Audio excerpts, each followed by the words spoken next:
ನಮಸ್ಕಾರ. ಮುಖ್ಯಾಂಶಗಳು. ಪ್ರಧಾನಿ ನರೇಂದ್ರ ಮೋದಿ ವಿಶ್ವಸಂಸ್ಥೆಯಲ್ಲಿಂದು ಸುಸ್ಥಿರ ಅಭಿವೃದ್ಧಿ ಶೃಂಗಸಭೆ ಉದ್ದೇಶಿಸಿ ಭಾಷಣ.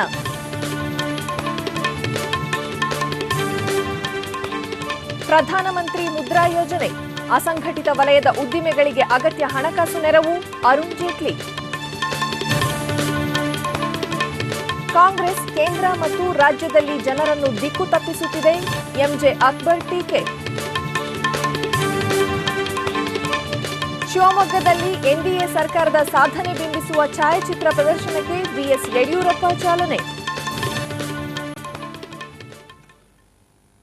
ವಾರ್ತೆಗಳ ವಿವರ. 6 ದಿನಗಳ ಅಮೆರಿಕ ಪ್ರವಾಸದಲ್ಲಿರುವ ಪ್ರಧಾನಿ ನರೇಂದ್ರ ಮೋದಿ ನ್ಯೂಯಾರ್ಕ್ನಲ್ಲಿಂದು ವಿವಿಧ ಕಾರ್ಯಕ್ರಮಗಳಲ್ಲಿ ಭಾಗಿಯಾಗಲಿದ್ದಾರೆ.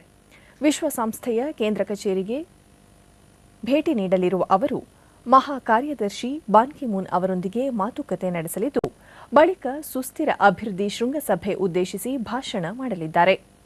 ವಿವಿಧ ರಾಷ್ಟ್ರ ನಾಯಕರೊಂದಿಗೆ ದ್ವಿಪಕ್ಷೀಯ ಮಾತುಕತೆ ನಡೆಸಲಿರುವ ಪ್ರಧಾನಿ ಭಾರತ, ಬ್ರೆಜಿಲ್, ಜರ್ಮನಿ ಮತ್ತು ಜಪಾನ್ ದೇಶಗಳನ್ನೊಳಗೊಂಡ G4 ಶೃಂಗಸಭೆಯಲ್ಲಿ ಪಾಲ್ಗೊಳ್ಳಲಿದ್ದಾರೆ.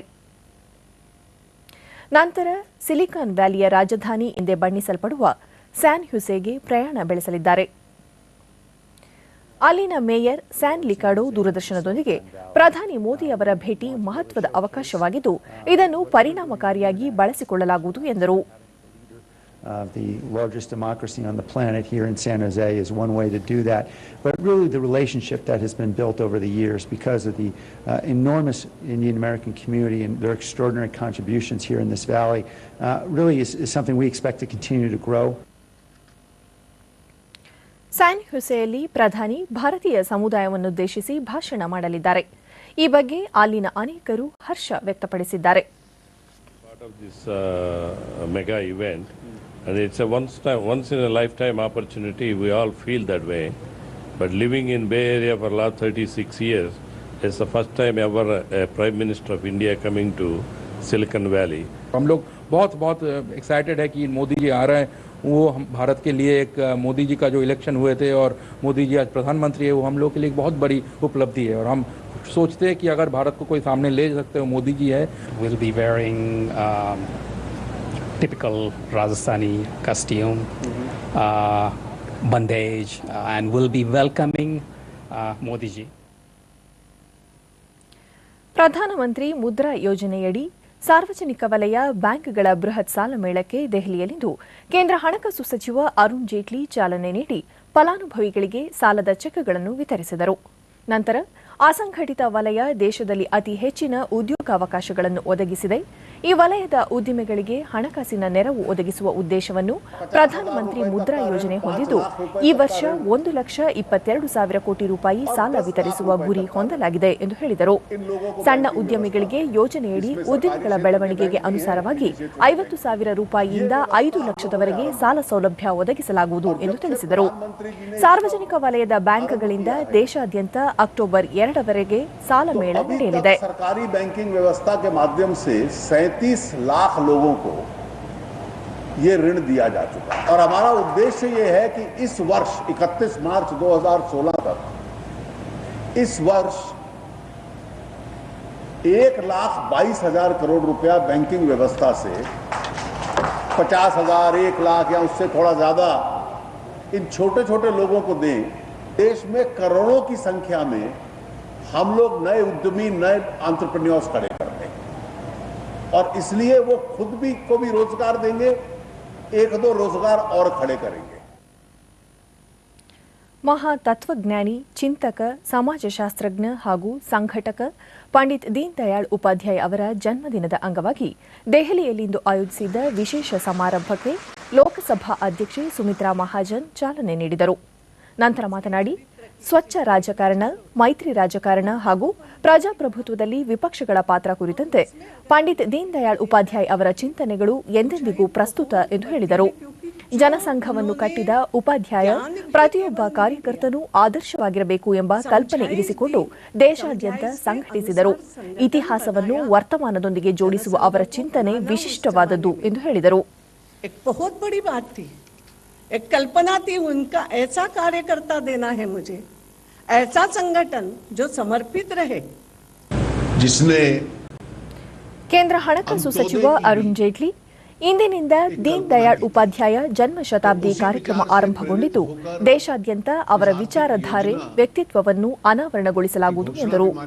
ದೀನ್ ದಯಾಳ್ ಉಪಾಧ್ಯಾಯ ಅವರ ಅಂತ್ಯೋದಯ ಕಲ್ಪನೆಯಂತೆ ಸರ್ಕಾರ ಸಣ್ಣ ಕೈಗಾರಿಕೆಗಳಿಗೆ ಆರ್ಥಿಕ ನೆರವು ಕಲ್ಪಿಸಲು ಮುದ್ರಾ ಯೋಜನೆಯನ್ನು ಆರಂಭಿಸಿದೆ. ಈ ಮೂಲಕ ಅವರ ವಿಚಾರಧಾರೆಗಳನ್ನು ಜಾರಿಗೊಳಿಸಲಾಗುತ್ತಿದೆ ಎಂದು ಹೇಳಿದರು. ताकि इस देश में से जमीन से खड़े होने वाले लाखों करोड़ों उद्यमी, छोटे एंटरप्रेन्योर खड़े हों और अर्थव्यवस्था नीचे से उभर कर ऊपर तक सहायता करे. सामूहिक चेतनाएं. ಕೇಂದ್ರ ಗೃಹ ಸಚಿವ ರಾಜನಾಥ್ ಸಿಂಗ್ ದೀನ್ ದಯಾಳ್ ಉಪಾಧ್ಯಾಯ ಪಾಶ್ಚಾತ್ಯ ಚಿಂತನೆಗಳಿಗೆ ಹೊರತಾದ ಏಕತ್ವ ಮಾನವತಾವಾದವನ್ನು ಪ್ರತಿಪಾದಿಸಿದರು. ಆದರೆ ಈ ಚಿಂತನೆಯ ಬಗ್ಗೆ ಯಾವುದೇ ಚರ್ಚೆ ನಡೆಯಲಿಲ್ಲ ಎಂದರು. ಪ್ರಖರ ರಾಷ್ಟ್ರೀಯವಾದಿಯಾಗಿ ಅವರು ರಾಷ್ಟ್ರೀಯ ಸ್ವಾಭಿಮಾನವನ್ನು ಪ್ರತಿಪಾದಿಸಿದರು ಎಂದು ಹೇಳಿದರು. जिस पर आगे बढ़कर भारत को आप एक महान भारत बना सकते हैं.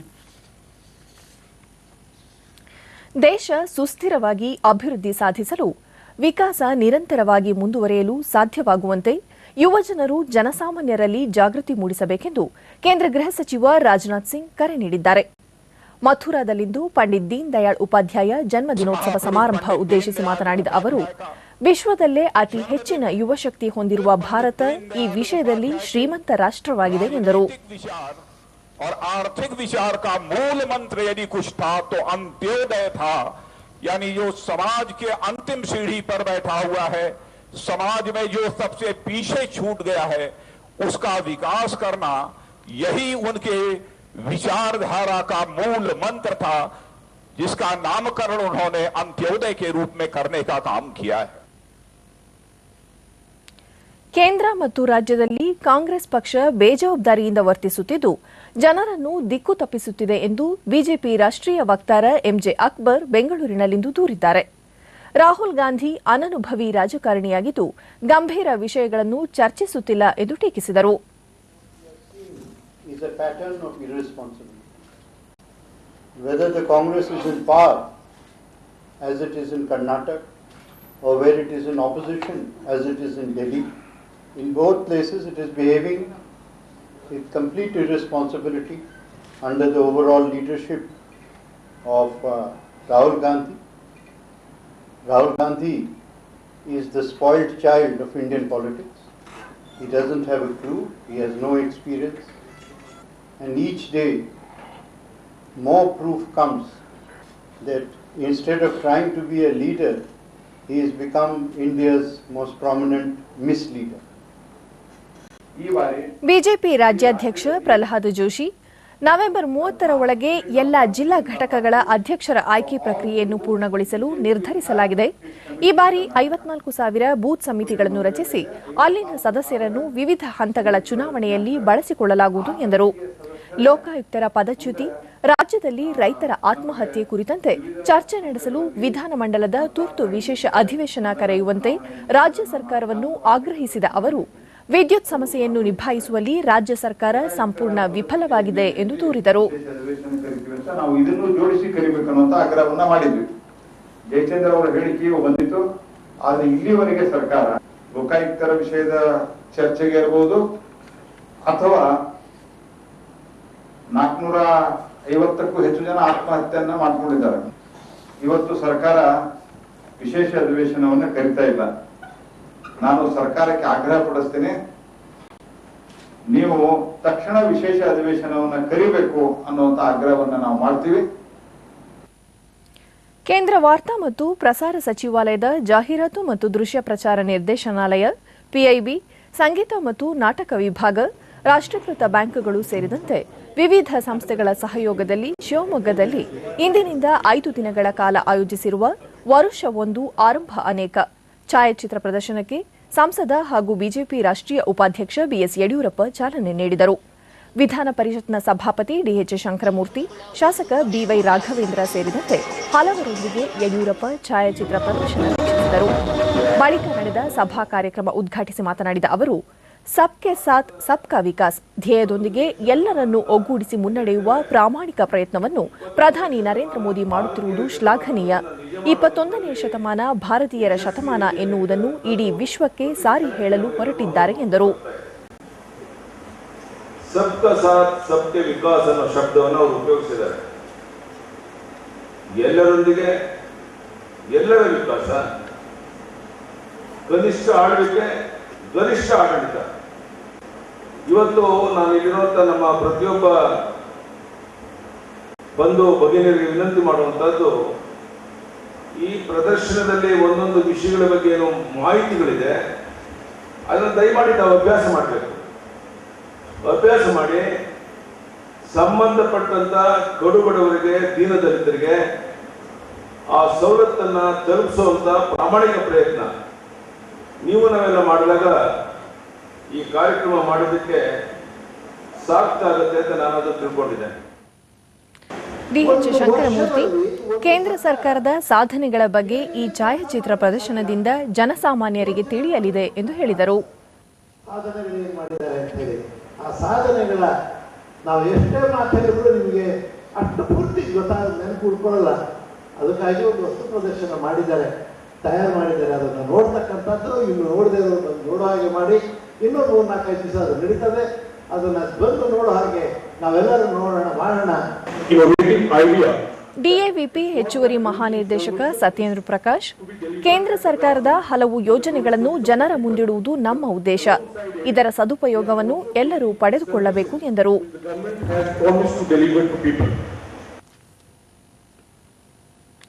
ಕಳಸಾ ಬಂಡೂರಿ ಮಹದಾಯಿ ಯೋಜನೆ ಬಗ್ಗೆ ಚರ್ಚಿಸಲು ಗೋವಾ ಮತ್ತು ಮಹಾರಾಷ್ಟ್ರ ಮುಖ್ಯಮಂತ್ರಿಗಳು ಹಾಗೂ ಅಲ್ಲಿನ ವಿರೋಧ ಪಕ್ಷದ ನಾಯಕರಿಗೆ ಬಿಜೆಪಿ ರಾಜ್ಯಾಧ್ಯಕ್ಷರು ಪತ್ರ ಬರೆದಿದ್ದಾರೆ ಎಂದು ಕೇಂದ್ರ ಕಾನೂನು ಸಚಿವ ಡಿವಿ ಸದಾನಂದಗೌಡ ಚಿತ್ರದುರ್ಗದಲ್ಲಿಂದು ಹೇಳಿದ್ದಾರೆ. ಪತ್ರಕ್ಕೆ ಇನ್ನೂ ಯಾವುದೇ ರೀತಿಯ ಉತ್ತರ ಬಂದಿಲ್ಲ. ಪ್ರತಿಕ್ರಿಯೆಗಾಗಿ ಎದುರು ನೋಡುತ್ತಿದ್ದೇವೆ. ಇತ್ತೀಚೆಗೆ ರಾಜ್ಯದ ಸರ್ವಪಕ್ಷಗಳ ನಿಯೋಗ ಪ್ರಧಾನಿ ಅವರನ್ನು ಭೇಟಿ ಮಾಡಿದ ಸಂದರ್ಭದಲ್ಲಿ ಈ ಎರಡೂ ರಾಜ್ಯಗಳ ವಿರೋಧ ಪಕ್ಷಗಳ ನಾಯಕರ ಮನವೊಲಿಸುವಂತೆ ಪ್ರಧಾನಿ ಮುಖ್ಯಮಂತ್ರಿ ಅವರಿಗೆ ಸೂಚನೆ ನೀಡಿದ್ದಾರೆ. ಮುಖ್ಯಮಂತ್ರಿ ಈ ರಾಜ್ಯಗಳ ವಿರೋಧ ಪಕ್ಷಗಳ ಮನವೊಲಿಸಿದರೆ ಚರ್ಚೆಗೆ ಕೇಂದ್ರ ಸರ್ಕಾರ ಈಗಲೂ ಸಿದ್ಧವಿದೆ ಎಂದರು. ಪಕ್ಷದ ಅಧ್ಯಕ್ಷರು ನಮ್ಮ ನೀರಾವರಿ ಸಚಿವರಿಗೆ ಪತ್ರ ಬರೆದಿದ್ದಾರೆ. ನಾವೆಲ್ಲ ಇಡೀ ಕರ್ನಾಟಕದ ನಾವೆಲ್ಲ ಒಟ್ಟಿಗೆ ಸೇರಿಕೊಂಡು ನಾವು ಗೋವಾದ ಮುಖ್ಯಮಂತ್ರಿ ಮತ್ತು ಮಹಾರಾಷ್ಟ್ರದ ಮುಖ್ಯಮಂತ್ರಿ, ಗೋವಾದ ವಿರೋಧ ಪಕ್ಷದ ನಾಯಕರು ಮತ್ತು ಮಹಾರಾಷ್ಟ್ರದ ವಿರೋಧ ಪಕ್ಷದ ನಾಯಕರನ್ನು ಭೇಟಿ ಮಾಡಿ ಪ್ರಥಮ ಹಂತದ ಮಾತುಕತೆಗಳನ್ನು ಮಾಡುವ ಅಂತ ಹೇಳುವಂತ ಪತ್ರಗಳನ್ನು ಬರೆದಿದ್ದಾರೆ. ಇನ್ನು ಕೂಡ ಆ ಕಡೆಯಿಂದ ಯಾವುದೇ ಸಕಾರಾತ್ಮಕದ ನಮ್ಮ ಇವತ್ತಿನ ರಾಜ್ಯವನ್ನು ಪ್ರತಿನಿಧಿಸುವ ಕೇಂದ್ರದ ಸಚಿವರ ಜೊತೆ ಮುಖ್ಯಮಂತ್ರಿ ಯಾವುದೇ ಸಮಸ್ಯೆಗಳ ಬಗ್ಗೆ ಚರ್ಚೆ ನಡೆಸುವುದಿಲ್ಲ. ನೀತಿ ಆಯೋಗದ ಸಭೆಗೂ ಹಾಜರಾಗುವುದಿಲ್ಲ. ಹೀಗಿರುವಾಗ ಸಮಸ್ಯೆಗಳು ಹೇಗೆ ಬಗೆಹರಿಯಲಿವೆ ಎಂದರಲ್ಲದೆ ರಾಜ್ಯದ ಯಾವುದೇ ಸಮಸ್ಯೆ ಬಗ್ಗೆ ಚರ್ಚೆ ನಡೆಸಿದರೆ ಕೇಂದ್ರ ಸರ್ಕಾರದಿಂದ ಎಲ್ಲ ಅಗತ್ಯ ನೆರವು ಮತ್ತು ಸಹಕಾರ ಕೊಡಿಸಲು ನಾವು ಸಿದ್ಧರಿದ್ದೇವೆ ಎಂದು ಹೇಳಿದರು. ಕೇಂದ್ರ ಮತ್ತು ರಾಜ್ಯ ಸರ್ಕಾರಗಳ ನಡುವೆ ಸಂಬಂಧಗಳು ಉತ್ತಮವಾಗಿದ್ದಾಗ ಅಭಿವೃದ್ಧಿ ಕೆಲಸಗಳಿಗೆ ನೆರವಾಗಲಿದೆ. ಎಲ್ಲದರಲ್ಲೂ ರಾಜಕಾರಣ ಹುಡುಕುವುದು ಸರಿಯಲ್ಲ ಎಂದರು. ನೀತಿ ಆಯೋಗಕ್ಕೆ ಇಷ್ಟವರೆಗೆ ನೀತಿ ಆಯೋಗಕ್ಕೆ ಹೋಗದೆ ನಮ್ಮ ರಾಜ್ಯಕ್ಕೆ ದುಡ್ಡು ಕೊಡ್ತಾರೋ ದುಡ್ಡು ಕೊಟ್ಟಿಲ್ವೋ ಕಷ್ಟ ಸುಖ ಮಾತಾಡಲಿಕ್ಕೆ ಹಿಂದೆ ಮುಂದೆ ನೋಡಿದ್ರೆ ಹೆಂಗಾಗುತ್ತೆ? ಯಾವುದೇ ಸರ್ಕಾರಗಳು ಬರ್ಬೋದು. It is the responsibility of the chief minister to be present in the NITI Aayog. Kalasa Banduri ನಾಲಾ ಯೋಜನೆಯನ್ನು ಶೀಘ್ರ ಜಾರಿಗೊಳಿಸುವಂತೆ ಒತ್ತಾಯಿಸಿ ನಾಳೆ ವಿವಿಧ ಸಂಘಟನೆಗಳು ಕರ್ನಾಟಕ ಬಂದ್ಗೆ ಕರೆ ನೀಡಿರುವ ಹಿನ್ನೆಲೆಯಲ್ಲಿ ಸಾಮಾನ್ಯ ಜನಜೀವನ ಬಾಧಿತಗೊಳ್ಳುವ ಸಾಧ್ಯತೆ ಇದೆ. ಸುಮಾರು 1,000ಕ್ಕೂ ಹೆಚ್ಚು ಸಂಘ ಸಂಸ್ಥೆಗಳು ಮುಷ್ಕರದಲ್ಲಿ ಪಾಲ್ಗೊಳ್ಳಲಿವೆ ಎಂದು ಸುದ್ದಿ ಸಂಸ್ಥೆ ವರದಿ ಮಾಡಿದೆ. ವೈದ್ಯಕೀಯ ಸೇವೆ, ಹಾಲು ಪೂರೈಕೆ ಮುಂತಾದ ಅಗತ್ಯ ಸೇವೆಗಳಿಗೆ ಬಂದ್ ವೇಳೆ ಅಡ್ಡಿಯಾಗದು ಎಂದು ಪ್ರತಿಭಟನೆಯ ನೇತೃತ್ವ ವಹಿಸಿರುವ ಕನ್ನಡ ಒಕ್ಕೂಟದ ಮುಖಂಡ ವಾಟಾಳ್ ನಾಗರಾಜ್ ಹೇಳಿದ್ದಾರೆ. ಕಳಸಾ ಬಂಡೂರಿ ಯೋಜನೆಯ ಅನುಷ್ಠಾನಕ್ಕೆ ಒತ್ತಾಯಿಸಿ ಹುಬ್ಬಳ್ಳಿ, ಧಾರವಾಡ, ಗದಗ ಮುಂತಾದೆಡೆ ಕಳೆದ 2 ತಿಂಗಳಿಗೂ ಹೆಚ್ಚು ಸಮಯದಿಂದ ತೀವ್ರತರದ ಪ್ರತಿಭಟನೆ ನಡೆಯುತ್ತಿದೆ. ನಾಳೆಯ ಬಂದ್ ಕರೆ ಹಿನ್ನೆಲೆಯಲ್ಲಿ ಬೆಂಗಳೂರಿನಲ್ಲಿ ವ್ಯಾಪಕ ಭದ್ರತಾ ವ್ಯವಸ್ಥೆ ಕೈಗೊಳ್ಳಲಾಗಿದ್ದು ಸುಮಾರು 4,500 ಪೊಲೀಸ್ ಅಧಿಕಾರಿಗಳು ಹಾಗೂ ಸಿಬ್ಬಂದಿಯನ್ನು ನಿಯೋಜಿಸಲಾಗಿದೆ ಎಂದು ಹೆಚ್ಚುವರಿ ಪೊಲೀಸ್ ಆಯುಕ್ತ ಪ್ರತಾಪ್ ರೆಡ್ಡಿ ತಿಳಿಸಿದ್ದಾರೆ. ನಾಶಿಕ್ನ ತ್ರಯಂಬಕೇಶ್ವರ ಕ್ಷೇತ್ರದ ಕುಂಭಮೇಳದಲ್ಲಿಂದು ಕೊನೆಯ ಪ್ರಮುಖ ಪುಣ್ಯಸ್ನಾನ ನಡೆಯಿತು. ವಿವಿಧೆಡೆಗಳಿಂದ ಆಗಮಿಸಿದ್ದ ಸಹಸ್ರಾರು ಸಾಧು ಸಂತರು, ಭಕ್ತಾದಿಗಳು ಪಾಲ್ಗೊಂಡಿದ್ದರು. ಮಹಾರಾಷ್ಟ್ರ ಮುಖ್ಯಮಂತ್ರಿ ದೇವೇಂದ್ರ ಫಡ್ನವೀಸ್ ವಿಶೇಷ ಪೂಜೆ ಸಲ್ಲಿಸಿದರು.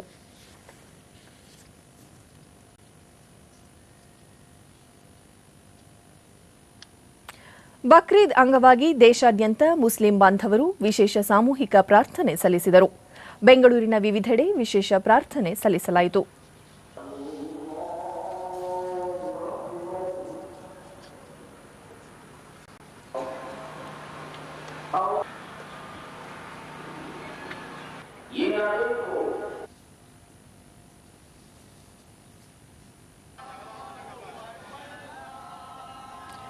ಚಾಮರಾಜನಗರದಲ್ಲಿ ಬಕ್ರೀದ್ ಹಬ್ಬದ ಅಂಗವಾಗಿ ಮುಸ್ಲಿಂ ಬಾಂಧವರು ಜಾಥಾ ನಡೆಸಿ ಸಾಮೂಹಿಕ ಪ್ರಾರ್ಥನೆ ಸಲ್ಲಿಸಿದರು.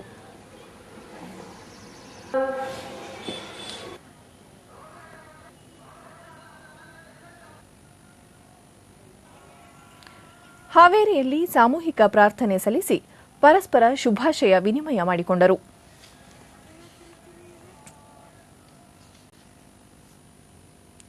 ಧಾರವಾಡ ಕೃಷಿ ವಿಶ್ವವಿದ್ಯಾಲಯದ ಕೃಷಿ ಮೇಳ ಇದೇ 27ರಿಂದ 4 ದಿನಗಳ ಕಾಲ ನಡೆಯಲಿದೆ ಎಂದು ಕುಲಪತಿ ಡಾ ಡಿಪಿ ಬಿರಾದಾರ ಧಾರವಾಡದಲ್ಲಿ ನಿನ್ನೆ ಹೇಳಿದ್ದಾರೆ. ಬೀಜ ಮೇಳದೊಂದಿಗೆ ಪ್ರಾರಂಭವಾಗುವ ಈ ಮೇಳದಲ್ಲಿ ಮತ್ಸ್ಯ ಮೇಳವನ್ನು ಆಯೋಜಿಸಲಾಗಿದೆ. ರೈತರಲ್ಲಿ ಆತ್ಮಸ್ಥೈರ್ಯ ತುಂಬಲು ಸಂಪನ್ಮೂಲ ವ್ಯಕ್ತಿಗಳ ಜೊತೆ ಸಂವಾದ ಏರ್ಪಡಿಸಲಾಗಿದೆ ಎಂದು ತಿಳಿಸಿದರು. ನಾವು ಆಯೋಜನೆ ಮಾಡ್ತಾ ಇದ್ದೇವೆ. ಈ ಆತ್ಮಸ್ಥೈರ್ಯ ವೃದ್ಧಿ ಕುರಿತು ಒಂದು ವಿಚಾರಗೋಷ್ಠಿಯನ್ನು ಮನೋವೈಜ್ಞರಿರ್ಬೋದು, ಕೃಷಿ ತಜ್ಞರಿರ್ಬೋದು, ಶಿಕ್ಷಣ ತಜ್ಞರಿರ್ಬೋದು, ಸಮಾಜದ ಮುಖಂಡರಿರ್ಬೋದು, ರೈತ ಮುಖಂಡರು ಇವರೆಲ್ಲರೊಡನೆ ಒಂದು ಸಂವಾದವನ್ನು ಏರ್ಪಡಿಸಿದ್ದೀವಿ. ಈ ಬರದ ಸ್ಥಿತಿಯಲ್ಲಿನೂ ನಾವು ಯಾವ ಹೊಸ ತಂತ್ರಜ್ಞಾನಗಳನ್ನು ಅಳವಡಿಸಿಕೊಳ್ಳಬೇಕು, ಕೃಷಿಯನ್ನು ಯಾವ ರೀತಿ ಹೆಚ್ಚಿನ ರೀತಿ ಲಾಭ ಪಡೆಯಬಹುದು ಅನ್ನೋ ದೃಷ್ಟಿಯಿಂದ ಈ ಕೃಷಿ ಮೇಳವನ್ನು ವಿಶೇಷವಾಗಿ ಅಂಥ ತಂತ್ರಜ್ಞಾನಗಳನ್ನು ಪರಿಚಯಿಸಲಿಕ್ಕೆ ನಾವು ಉಪಯೋಗ ಮಾಡ್ತಾ ಇದ್ದೇವೆ. ಕೊನೆಯಲ್ಲಿ ಮತ್ತೊಮ್ಮೆ ಮುಖ್ಯಾಂಶಗಳು. ಪ್ರಧಾನಿ ನರೇಂದ್ರ ಮೋದಿ ವಿಶ್ವಸಂಸ್ಥೆಯಲ್ಲಿಂದು ಸುಸ್ಥಿರ ಅಭಿವೃದ್ಧಿ ಶೃಂಗಸಭೆ ಉದ್ದೇಶಿಸಿ ಭಾಷಣ. ಪ್ರಧಾನಮಂತ್ರಿ ಮುದ್ರಾ ಯೋಜನೆ ಅಸಂಘಟಿತ ವಲಯದ ಉದ್ದಿಮೆಗಳಿಗೆ ಅಗತ್ಯ ಹಣಕಾಸು ನೆರವು ಅರುಣ್ ಜೇಟ್ಲಿ. ಕಾಂಗ್ರೆಸ್ ಕೇಂದ್ರ ಮತ್ತು ರಾಜ್ಯದಲ್ಲಿ ಜನರನ್ನು ದಿಕ್ಕು ತಪ್ಪಿಸುತ್ತಿದೆ, ಎಂಜೆ ಅಕ್ಬರ್ ಟೀಕೆ. ಶಿವಮೊಗ್ಗದಲ್ಲಿ ಎನ್ಡಿಎ ಸರ್ಕಾರದ ಸಾಧನೆ ಬಿಂಬಿಸುವ ಛಾಯಾಚಿತ್ರ ಪ್ರದರ್ಶನಕ್ಕೆ ಬಿಎಸ್ ಯಡಿಯೂರಪ್ಪ ಚಾಲನೆ. ಇಲ್ಲಿಗೆ ಇಂದಿನ ವಾರ್ತಾ ಪ್ರಸಾರ ಮುಕ್ತಾಯವಾಯಿತು. ನಮ್ಮ ಮುಂದಿನ ವಾರ್ತಾ ಪ್ರಸಾರ ನಾಳೆ ಬೆಳಗ್ಗೆ 7:45 ಡಿಡಿ 1 ಹಾಗೂ ಚಂದನದಲ್ಲಿ. ನಮಸ್ಕಾರ.